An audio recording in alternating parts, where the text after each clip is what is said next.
आता बातमी मुख्यमंत्री एकनाथ शिंदेंच्या पंढरपूर दौऱ्यासंदर्भातली। मुख्यमंत्री शिंदेंनी पंढरपूरमध्ये पाहणी केली आहे। त्यांनी बुलेटवरून स्वारी करत ही पाहणी केली आहे। भाविकांच्या गर्दीमध्ये वाहनांचा त्रास होऊ नये म्हणून मुख्यमंत्र्यांनी टू व्हीलरवरून परिस्थितीची पाहणी केली।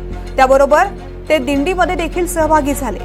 मुख्यमंत्री शिंदेंकडून पंढरपूरमध्ये पाहणी करण्यात आली। आषाढी एकादशीच्या पार्श्वभूमीवर त्यांनी पाहणी केली आहे।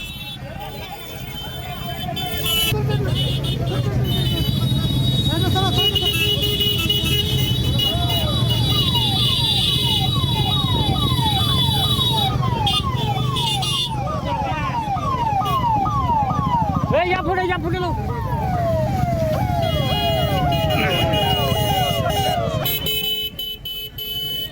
मुख्यमंत्री एकनाथ शिंदे यांनी पंढरपूरमध्ये पाहणी केलेली आहे। आषाढी वारीसाठी मोठ्या प्रमाणामध्ये भाविक या ठिकाणी दाखल होत असतात। तत्पूर्वी त्यांनी या ठिकाणी पाहणी केलेली आहे। वारकऱ्यांना कोणत्याही प्रकारचा त्रास सहन करावा लागू नये यासाठी आढावा सुद्धा घेतला आहे।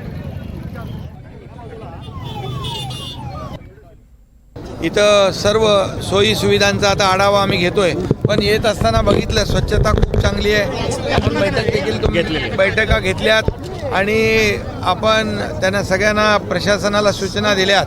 त्या सूचनेप्रमाणे गेल्या वर्षीपेक्षा ही सगळी यंत्रणा जी आहे दुप्पट केलेली आहे। आपण स्वच्छतेसाठी दुप्पट केली आहे। मोबाईल टॉयलेट दुप्पट केलेले आहेत। स्नानगृह आपण केलेले आहेत।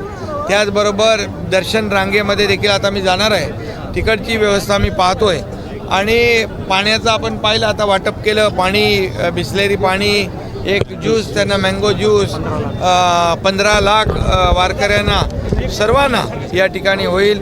त्याचबरोबर कुणाची तब्येत खराब झाली वारकऱ्याची तर त्याला ICU केलेला आहे। त्या ICUमध्ये त्यांचा उपचार आहे। आरोग्य शिबिर 4 ठिकाणी आपण केलेत।